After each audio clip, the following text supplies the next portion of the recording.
Selamat pagi Pak, saya atas nama Yakoba Yulita Jimreski Pak dari kelas 11 IPS 4. Di sini saya akan menjelaskan tentang latar belakang kedatangan Jepang ke Indonesia. Latar belakang kependudukan Jepang di Indonesia. Latar belakangnya, penduduk Jepang di Indonesia tidak terlepas dari adanya mencari keuntungan, mencari sumber daya alam.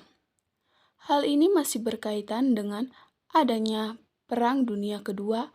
Jadi, dalam Perang Dunia II ini, Jepang turut adil untuk memperluaskan wilayahnya, salah satunya Indonesia. Pada tahun 1942, Jepang sudah banyak menduduki wilayah Asia Tenggara seperti Filipina, Palembang, Balikpapan, Pontianak, Samarinda, dan Tarakan, Kalimantan Timur. Padahal di tahun tersebut Indonesia masih menjadi daerah kekuasaan Belanda. Bahkan dalam beberapa hari saja Jepang telah berhasil menduduki benteng di Pulau Jawa. Kejadian tersebut berlangsung pada tanggal 1 Maret 1942. Kemudian pada 5 Maret 1942, Jepang berhasil merebut kota Batavia. Akhirnya pada tanggal 8 Maret 1942, Belanda menyerah kepada Jepang secara resmi. Kondisi di Indonesia pasca kedatangan Jepang, kekalahan tersebut membuat Belanda menyerahkan kekuasaannya kepada Jepang.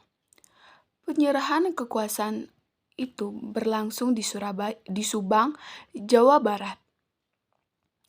Dalam upacara tersebut, pihak sekutu atau Belanda diwakili oleh Gubernur Jenderal Tjaarda Starakebrod dan Jenderal Terborten, sedangkan dari pihak Jepang adalah Jenderal Imamura. Ada dua dampak yang ditimbulkan Jepang ke Indonesia. Yang pertama, dampak positif. Dampak positif yang bisa dirasakan karena adanya jajahan Jepang bisa kita ketahui seperti di bawah ini. Bahasa Indonesia bisa digunakan dengan baik seperti nama jalan dan pelajaran di sekolah. Diskriminasi pendidikan dihapuskan. Diperkenalkan sistem pertanian yang lebih baik. Mendapatkan pelatihan dalam perang dan persenjataan pemuda. Dampak negatif. Sedangkan penjajahan tersebut tidak terlepas dari dampak negatif.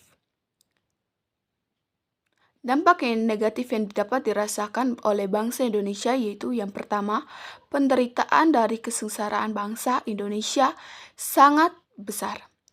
Yang kedua, banyak warga Indonesia yang mengalami kemiskinan.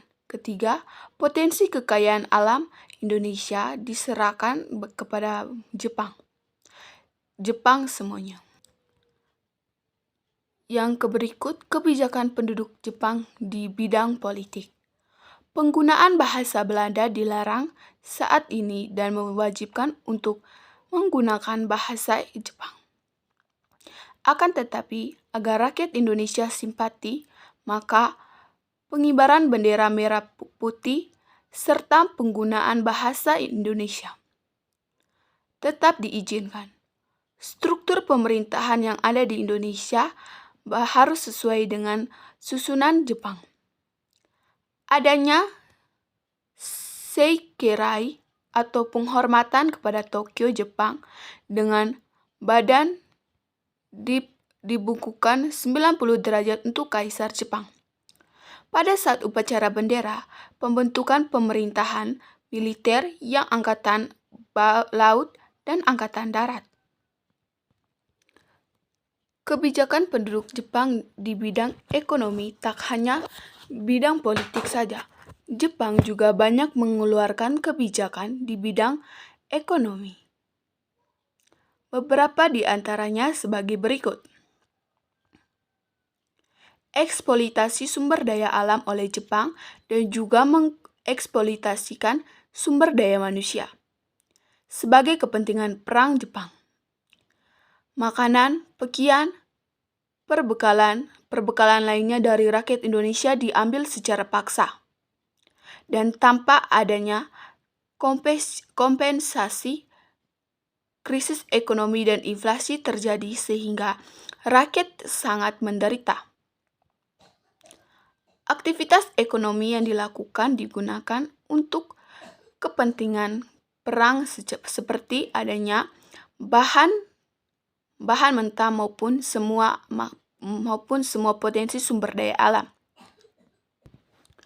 Kebijakan ini dimaksudkan untuk mengambil alih di bidang ekonomi yang disebut sebagai self-help untuk seluruh hasil perekonomian yang ada di Indonesia. Ini ternyata dijadikan sebagai modal kepentingan dari Jepang itu sendiri.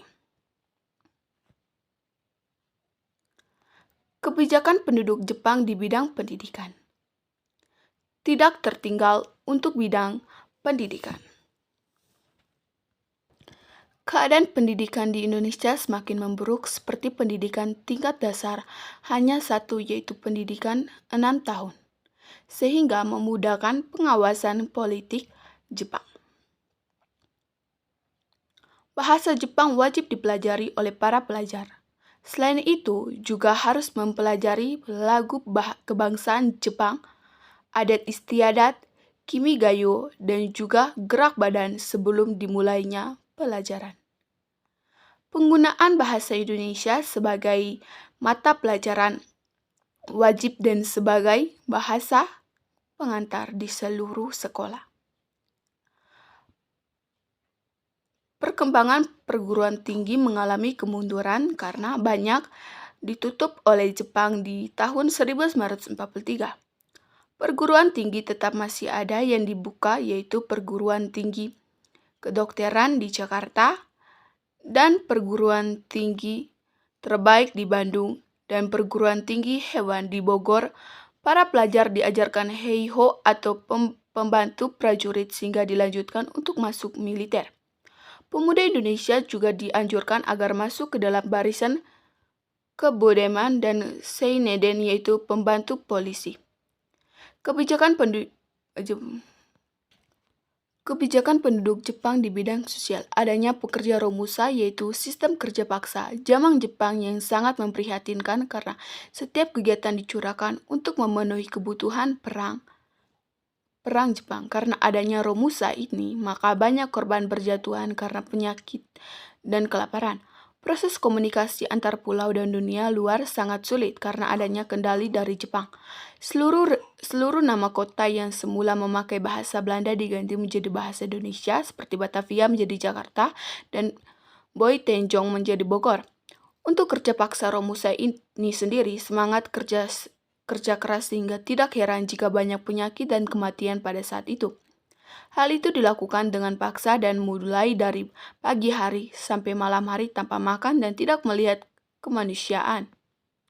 Jadi inti dari pemaparan materi yang saya jabarkan tadi, kedatangan Jepang di Indonesia ini membawakan dampak buruk bagi Indonesia, terutama dalam bidang politik, ekonomi, sosial,